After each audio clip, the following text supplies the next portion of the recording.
student, welcome to the digital classroom of 6th standard. Today we will discuss the geography lesson, motions of the earth. In this chapter we discuss about the movement of the earth.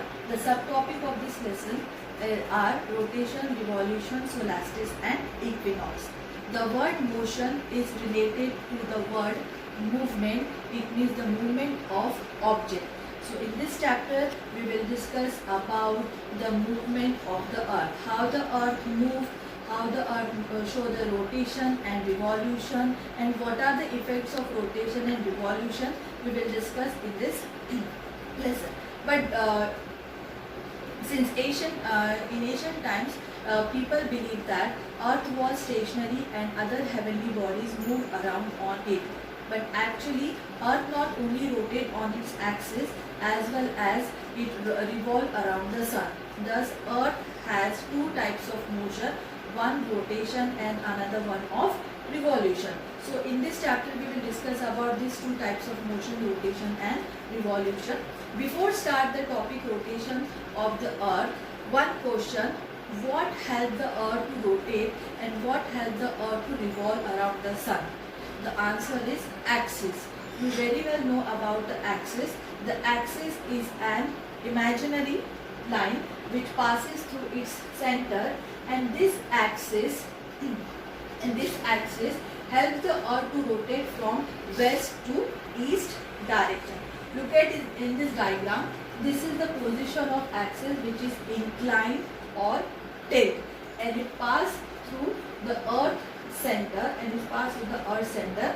The axis has two poles, north pole and the south pole, and because of the axis earth has speed to rotate on itself as well as revolve around the sun. Afterward, look at this angle which is of 66.5 degree. This angle formed by the orbital plane. Look at this dotted horizontal line. This line is known as the plane of the Earth's orbit, and this vertical dotted line, the line of the Earth's orbital plane. And this axis, when these three lines join, it form an angle which is of 66.5 degree, and this angle is known as inclination of the Earth axis. Now look at the definition of inclination of the Earth axis. The definition of inclination of the Earth axis: axis is inclined at an angle of 66.5 degree with the plane of Earth's orbit. This is known as the inclination of the Earth axis. The inclination is always in the same direction, that is towards the pole star. Now orbital plane, I use the word orbital plane. The orbital plane, the plane which is formed by the orbit, it is known as the orbital plane. And you know the word orbit. The orbit, it is a fixed path on which all the heavenly bodies including earth revolve around the sun. Now three more, look at this diagram, three more parallel lines over there. One of equator, one of Tropic of Cancer and one of Tropic of Capricorn. Equator is the centermost biggest horizontal line on the Earth's surface, which divide the Earth into two equal parts, northern hemisphere and the southern hemisphere. Tropic of Cancer, which is located in the northern hemisphere, and Tropic of Capricorn, which is located in the southern hemisphere. These three parallel lines are very important parallel lines. Actually, there are two more parallel lines, one of Arctic Circle and another one of Antarctic Circle. These lines are included in important parallels of latitude. This line help us to find out the different heat zone on the Earth's surface, as well as these lines are help to find out the time zone on the different parts of the Earth. Okay. Afterward, we discuss about these lines: equator, Tropic of Cancer and Tropic of Capricorn. Now again look at this diagram. In this diagram, as we discussed previously, Earth is tilted or slant. It means what? This angle is 66.5 degree angle is inclination of the Earth axis. What is the use of this inclination of the Earth axis? Actually, due to this inclination of the Earth axis, we can find the variation in day and nights. It means daytime and nighttime we can find the variation due to the inclination of the earth axis. Due to this inclination of the earth axis, any one of the hemisphere is inclined towards the sun, and another one hemisphere is away from the sun.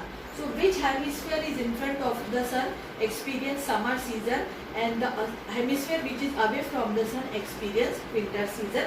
So this inclination of the axis of the earth helps to change the season, as well as it find out the length of variation of days and night. Now we move on the point or the topic, rotation of the earth. Now students, look at this diagram. You very well know about the rotation. Rotation, it means rotate on its axis or rotate itself.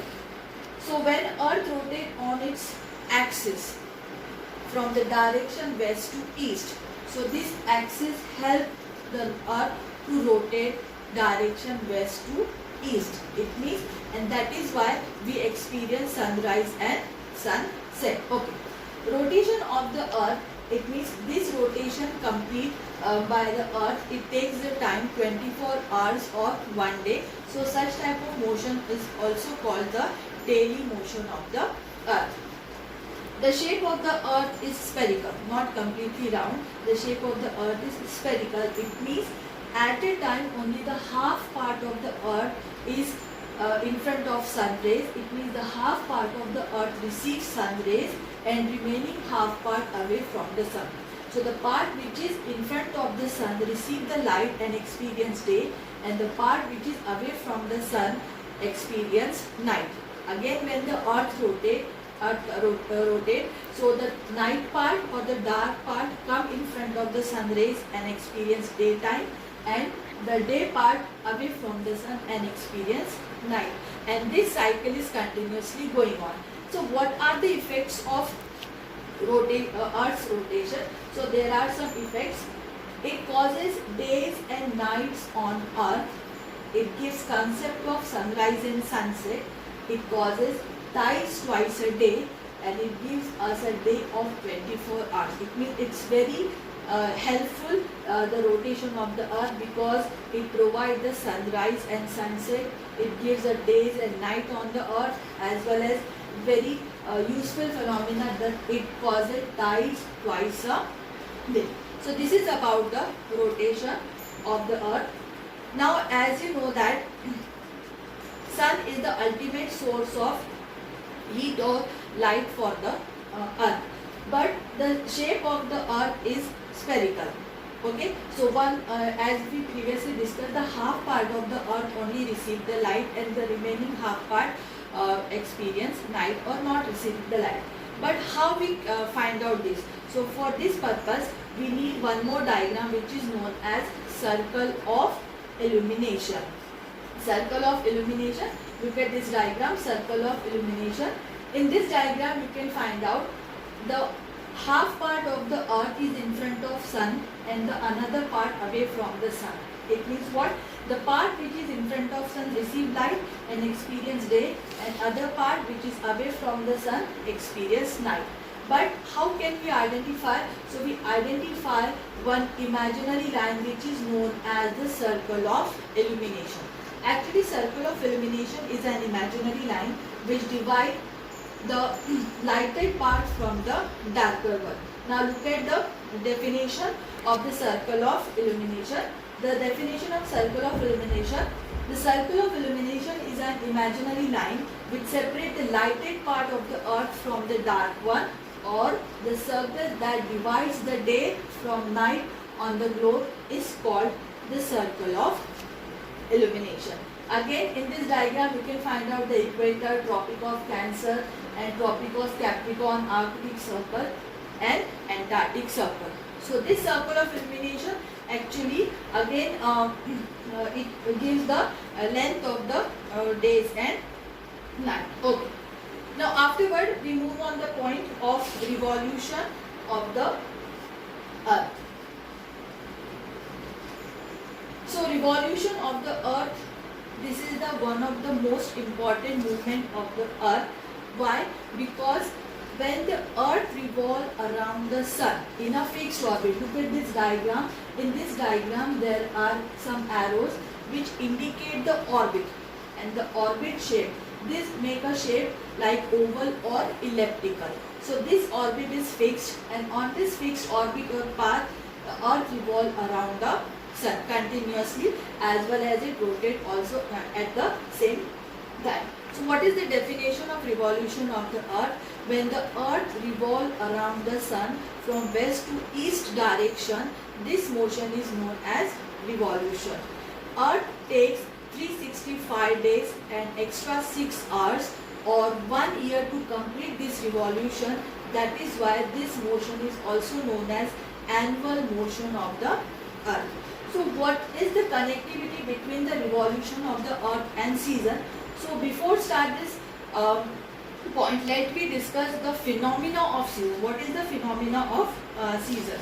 Okay, so phenomena of season, it means, as we know that the earth complete one revolution in 1 year.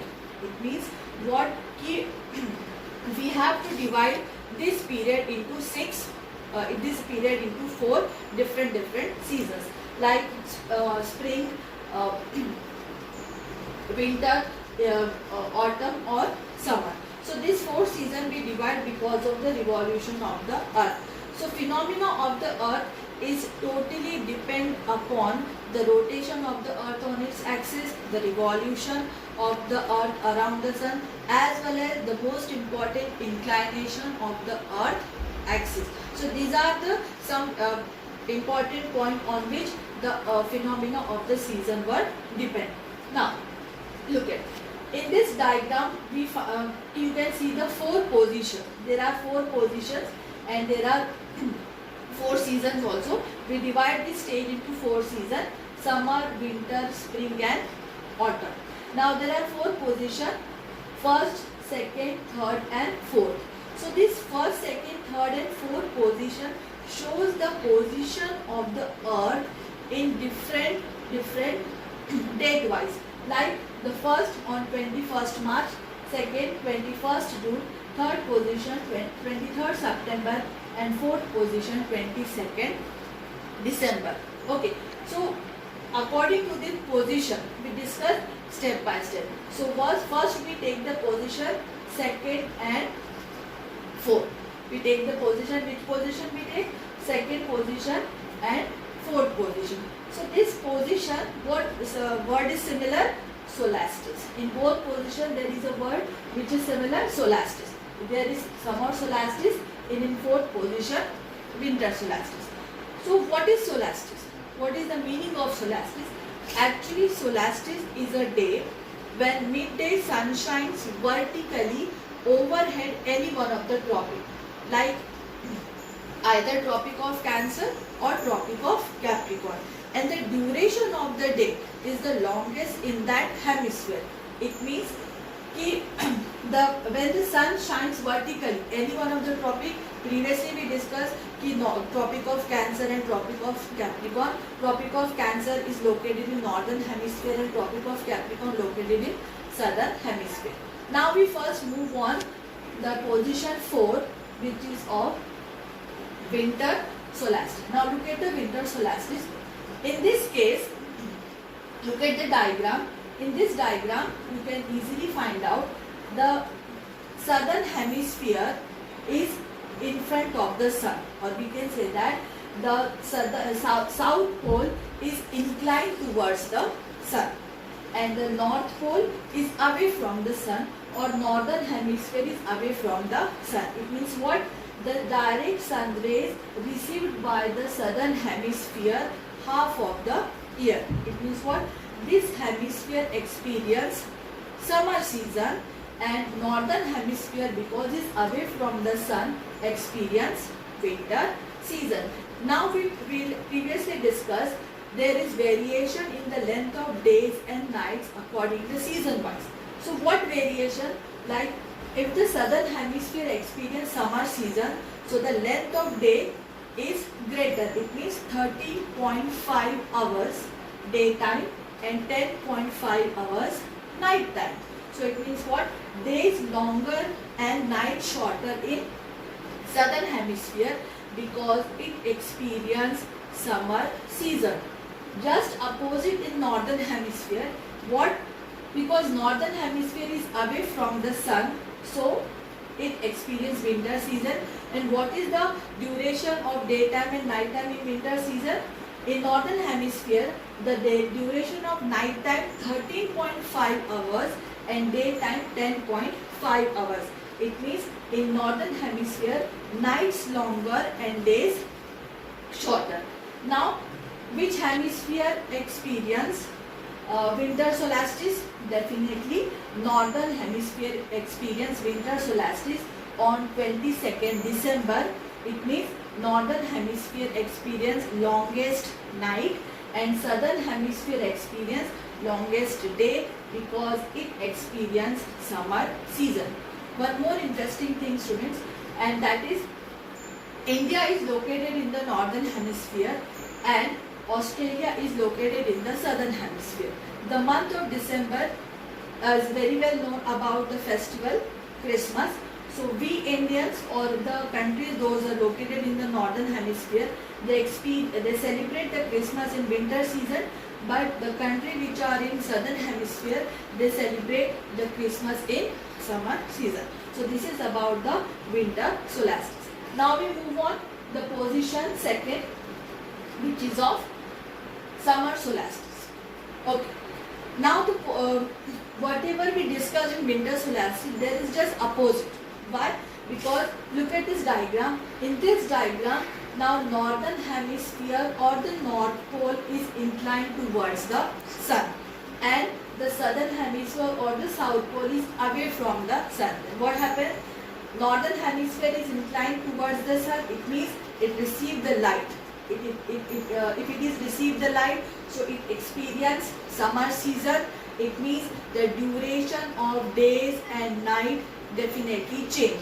What duration changes? Like in northern hemisphere, the duration of daytime is 13.5 hours and night time is 10.5 hours. Okay, it means the longest day and shorter night in southern hemisphere because it experience summer season. But in case of southern hemisphere, what happened? Because it's away from the sun, so definitely it experience winter season. So what duration of the days and night in winter season? Just opposite of summer season. It means 13.5 hours duration of night and 10.5 hours duration of day. It means in southern hemisphere, nights longer and days shorter. Now, in which hemisphere summer solstice? The answer is northern hemisphere because this hemisphere experience the summer season. So 21st June when the summer solstice, longest day in northern hemisphere and longest night in southern hemisphere. So according to that, this hemisphere solstice, afterward we move on the position first and third. Look at the first position. In third position, which word is common? The common word is equinox. What is equinox? Equinox is a day when midday sun shines vertically overhead at the equator, neither any one of the tropics. It means when the sun shines vertically, it directly comes towards the equator. It means what? Both of the hemisphere experience equal day and equal night. It means 12 hours each, 12 hours day or 12 hours night. Now look at this. In this case, when northern hemisphere or north pole experience spring season, so definitely the opposite, it means southern hemisphere or south pole experience autumn season. But 21st March, the equinox, so on that day, we both hemisphere experience 12 hours day or 12 hours night. In the case third one, we can see that in third case, 23rd September. Again, there is opposite thing. Northern hemisphere experience autumn season, so southern hemisphere experience spring season. So, 23rd September there is equinox. It means both of hemisphere experience equal days and equal night. For these 4 stages we can discuss separately. Look at the diagram.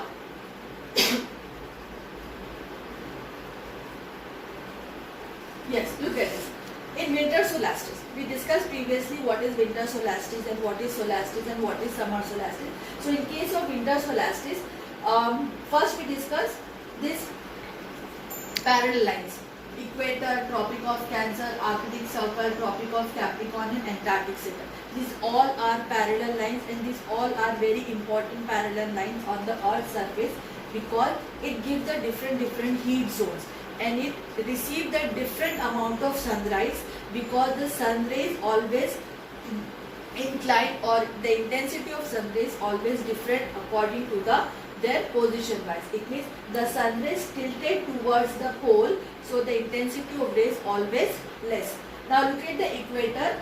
When this equator, 12 hours or darkness, when the winter solstice, Tropic of Cancer, 13.5 hours of darkness. Why? Because when winter solstice, which hemisphere is in front of sun? Southern hemisphere is in front of sun, and in northern hemisphere is away from sun. That is why the duration of night is more in northern hemisphere. So Tropic of Cancer experience more night time comparatively Tropic of Capricorn, because they experience less time of darkness, which is of 10.5 hours, because this southern hemisphere experience summer season when winter solstice is there, because winter solstice in northern hemisphere and summer solstice in southern hemisphere. Now one more diagram is there which will show the summer solstice. Yes, look at the summer solstice.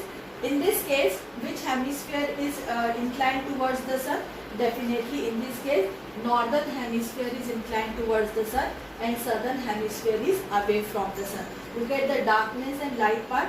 This light part, it shows the northern hemisphere is more towards the sun, and this south pole is away from the sun. So with the help of this diagram, you can easily understand. It means the sun rays is fall on Tropic of Cancer. It means what? Northern, where the Tropic of Cancer is located? In northern hemisphere. So the duration of daylight is more, about 13.5 hours. It means this hemisphere experience summer season, and because of this the days longer and night shorter. Now what about the Tropic of Capricorn? Because the southern hemisphere is away from the sun, so it experience the less hours or daytime.